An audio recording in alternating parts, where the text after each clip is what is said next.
అంటే జాతీయ ఆదాయంలో అంతిమ వస్తువులు మాత్రమే తీసుకోవాలి కానీ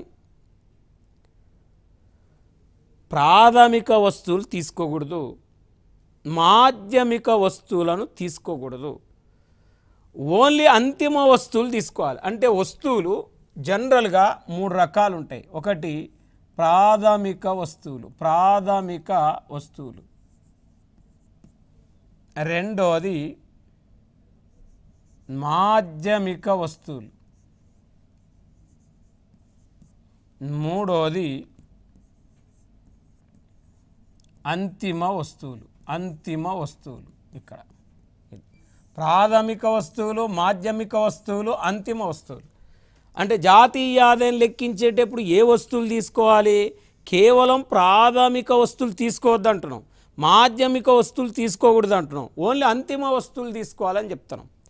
అంటే పూర్తిగా తయారీ కాని వస్తువులను ఏమంటామంటే, పూర్తిగా తయారీ కాని వస్తువులను, ఇంకా తయారీలో ఉన్న వస్తువులను మాధ్యమిక వస్తువులు అంటామండి.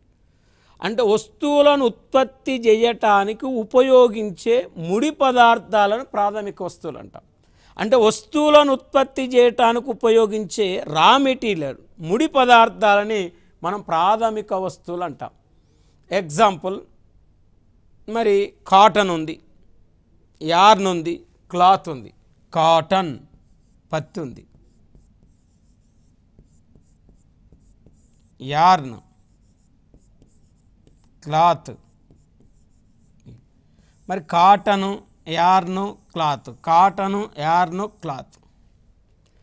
మరి కాటను, యార్ను, క్లాత్ అన్నప్పుడు ఇక్కడ కాటన్ అనేది ప్రాథమిక వస్తువు, యార్న్ అనేది మాధ్యమిక వస్తువు, క్లాత్ అనేది అంతిమ వస్తువు. అంటే ఇక్కడ మనకు మేజర్గా మనం పరిగణలోకి తీసుకుంటే ఇది మాధ్యమిక వస్తువు, ఇది మాధ్యమిక వస్తువు అండి, ఇది ప్రాథమిక వస్తువు, ఇది అంతిమ వస్తువు. అందుకే మానవుని యొక్క కోరికలను ప్రత్యక్షంగా తీర్చే వస్తు సేవలనే అంతిమ వస్తువులు అంటారు, ఫైనల్ గూడ్స్ అంటారు. కేవలం జాతీయ ఆదాయంలో అంతిమ వస్తువులను మాత్రమే తీసుకోవాలి, పూర్తిగా తయారు కాని వస్తువులు కానీ ప్రాథమిక వస్తువులు కానీ తీసుకోకూడదు.